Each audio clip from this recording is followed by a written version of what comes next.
একদম কালার গেরুয়া সাদা সবুজ একদম খুব এটা সুন্দর না লাগছে বাচ্চাদের খাবারের ক্ষেত্রেও, কারণ এটা নিউট্রিশনিস্টরা বলে থাকে বাচ্চারা না খুব জেনারেলি সাদা মাটা খাবার খেতে কম পছন্দ তেলে করে হয়, না। একদম খুব কম তেলে হয় এটা।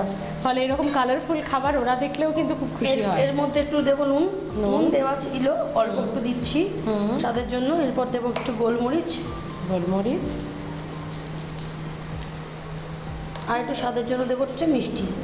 এটা টক মিষ্টি হবে ব্যাপারটা, টক মিষ্টি হবে খেতে এবং খুব এটা সুন্দর অপশনাল, হবে। হ্যাঁ, যে যেরকম কেউ মিষ্টি দিতে খায়। চাইলেও খেতে পারবে।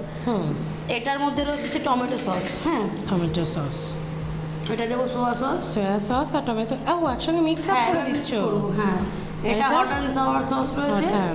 হট অ্যান্ড সাওয়ার সসটা দিলাম। আচ্ছা, এটা দেবো হচ্ছে চিলি চিলি সস। সস, হ্যাঁ, বাহ, এটাকে ভালো করে মিক্সড করব। এটা প্রায় একটু হালকা হয়ে গেছে। এরপর দেবো এর মধ্যে চিকেনে যে সেদ্ধ করেছিলাম তার স্টকটা দিয়ে দেবো।